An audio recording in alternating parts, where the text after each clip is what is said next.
राजस्थान में उपचुनाव के बाद अब वोटिंग परसेंटेज के आधार पर आकलन लगातार जारी है। हम भी इस एपिसोड में कोशिश करेंगे कि 84 और सलूम्बर के थोड़े से राजनीतिक माहौल को भांपने की कोशिश करें, क्योंकि 84 में जहां 2023 के मुकाबले कल लगभग 7% वोटिंग में गिरावट देखी गई है, वहीं सलूम्बर में भी 4% के आसपास की गिरावट देखने को मिल रही है। तो ऐसे में अब ये अनुमान लगाए जा रहे हैं कि आखिर ये जो वोटिंग परसेंटेज गिरा है, इसका फ़ायदा किसको, इसका नुकसान किसको। और दोनों ही सीटें इसलिए महत्वपूर्ण है क्योंकि 84 वो सीट है जहां से राजकुमार रोज जीते थे। उस सीट पर वोटिंग परसेंटेज का गिरना अपने आप में आश्चर्यजनक विषय है, क्योंकि जिस तरह से वहां चुनाव के उस दौर में लगातार आरोप प्रत्यारोप दिखाई दे रहे थे, लगातार जुबानी जंग नज़र आ रही थी, वीडियो और अलग अलग पोस्ट के माध्यम से भाजपा बनाम भारत आदिवासी पार्टी के नेता एक दूसरे पर प्रहार करते दिखाई दे रहे थे, तो लग रहा था कि लोग शायद इस बार घरों से ज़्यादा निकलेंगे, वोटिंग परसेंटेज बढ़ता नज़र आएगा। मगर 2023 के चुनाव के मुकाबले वोटिंग परसेंटेज तकरीबन 7% गिरा है। तो अब इस गिरावट के क्या कुछ मायने निकलते हैं, वो अपने आप में बहुत महत्वपूर्ण हो जाएंगे। हालांकि मेरी जो थोड़े बहुत लोगों से बात हुई है, वहाँ बताया ये जा रहा है कि भारत आदिवासी पार्टी हो सकता है उसकी बढ़त कम हो, मगर अभी भी ठीक ठाक परिस्थिति में वहाँ दिखाई देती है। राजकुमार रोत की पकड़ वहाँ पर इस चुनाव में नज़र आई है, जबकि भारतीय जनता पार्टी की पूरी जो एक अग्रिम पंक्ति के नेताओं की कतार है, वो वहाँ पर प्रचार करती दिखाई दी। प्रचार के आखिरी दिन मुख्यमंत्री स्वयं वहाँ पहुँचे। उसके बाद लगातार आरोप प्रत्यारोप का दौर देखा गया, मगर बताया ये जा रहा है कि हो सकता है 2023 में जो राजकुमार रोत वहाँ 70,000 वोटों से जीते थे, वो बढ़त कम हो जाए, मगर परिणाम अभी भी कहा जा रहा है कि कहीं ना कहीं भारत आदिवासी पार्टी का पलड़ा वहाँ भारी दिखाई दे रहा है।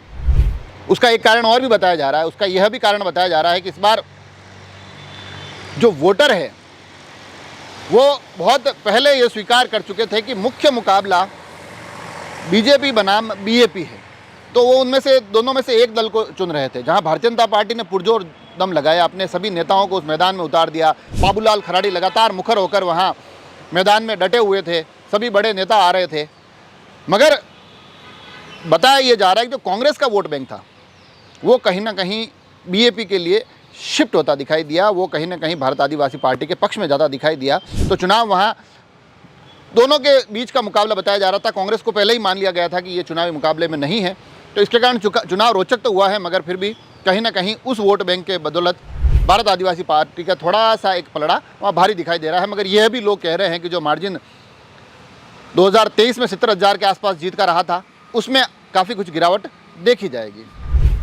अब चलते हैं सलूम्बर भी वोटिंग परसेंटेज में गिरावट हुई है, और वहाँ पर भी वोटिंग परसेंटेज में गिरावट होना अपने आप में आश्चर्य का विषय इसलिए है क्योंकि वहाँ पर भारतीय जनता पार्टी का कब्जा था। ये जो 7 सीटों पर उपचुनाव हुए, उसमें भाजपा एकमात्र सीट जो विधानसभा के दौर जीती थी वो सलूम्बर थी। तो ऐसे में भारतीय जनता पार्टी उम्मीद कर रही थी कि यहाँ वोटिंग परसेंटेज थोड़ा बढ़ जाए तो उनकी स्थिति और भी थोड़ी बेहतर हो जाए, मगर वोटिंग परसेंटेज वहाँ गिरा है। अब इस गिरावट के मायने क्या है, वोटर आखिर वोट देने क्यों नहीं पहुँचा, जबकि वहाँ पर भी भाजपा के सभी कद्दावर चेहरे लगातार डटे हुए थे। सलूम्बर भाजपा अपना गढ़ भी मानकर चल रही है, बीते काफ़ी लंबे समय से वहाँ जीत भी रही है। अमृतलाल मीणा का अच्छा खासा प्रभाव वाली सीट है, उनकी पत्नी लड़ रही है। हालांकि कुछ चर्चाएं यह भी थी कि अगर उनके पुत्र को चुनाव लड़वाया जाता तो वो भी एक कारगर पहलू साबित हो सकता था, मगर कहीं ना कहीं सहानुभूति का जो पूरा वातावरण था वो भारतीय जनता पार्टी के साथ खड़ा दिखाई दिया। और एक बदलाव जरूर वहाँ पर देखने को मिला इस चुनाव में। 2023 का जो विधानसभा चुनाव था, वो चुनाव वहाँ भाजपा बनाम कांग्रेस चल रहा था, वहाँ अमृतलाल मीणा बनाम रघुवीर मीणा चल रहा था। वहाँ उस वक्त 2023 में भारत आदिवासी पार्टी को ये माना जा रहा था कि ये वोट काटने वाली पार्टी बनेगी, मगर तीसरे नंबर पर रहेगी। जितेश कटारा उस वक्त भी चुनाव लड़े थे, तकरीबन 50 से 51,000 वोट वो लेकर गए थे, मगर रहे तीसरे नंबर पर ही।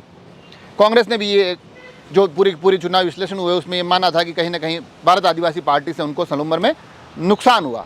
मगर इस बार थोड़ी सी स्थिति बदली हुई दिखाई दे रही है। इस बार लोग ये कह रहे हैं कि 2023 में तो भाजपा बनाम कांग्रेस का मुकाबला था, इस बार 84 की तरह यहाँ पर भी सलूम्बर में भी मुख्य मुकाबला भाजपा बनाम भारत आदिवासी पार्टी देखा जा रहा है। भारतीय जनता पार्टी बनाम भारत आदिवासी पार्टी, बीएपी बनाम बीजेपी।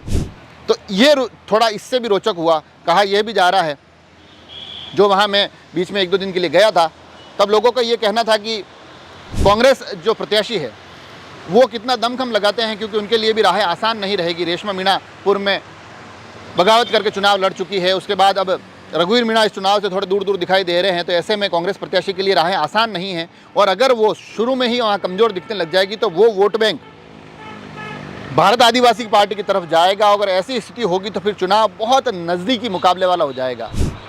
आखिर तक जो वहाँ के फीडबैक आ रहे थे वो भी कमोबेश यही आ रहे हैं कि एक वोट बैंक शिफ्ट तो हुआ है और मुख्य मुकाबला भाजपा बनाम भारत आदिवासी पार्टी में है, और मुख्य टक्कर वहाँ शांता देवी मीणा बनाम जितेश कुमार कटारा ही बनी हुई है। तो अब ये मुकाबला ही बड़े रोचक हो गया। मगर जो वोटिंग परसेंटेज घटा है उसका बहुत सीधा सीधा जो मतलब निकलता है वो कहीं ना कहीं 84 के रण क्षेत्र में वहाँ बाप को मिलने वाले वोटों में कमी आई होगी, ये तय है। जीत का मार्जिन कम होगा, हालांकि पार्टी अभी भी सुखद स्थिति में दिखाई दे रही है। सलूम्बर आते आते भी कमोबेश लोग यही कह रहे हैं कि मुकाबला बड़ा ही रोचक है, बहुत बेहतरीन मुकाबला हुआ है, मगर कहीं ना कहीं भारतीय जनता पार्टी के पास अभी भी थोड़ा सा वहाँ पर एक सहूलियत वाला माहौल है। मगर जो वोट गिरे हैं कहीं ये कोई निर्णायक भूमिका ना निभा दे, इस बात को लेकर भी लगातार चर्चाएं चल रही है।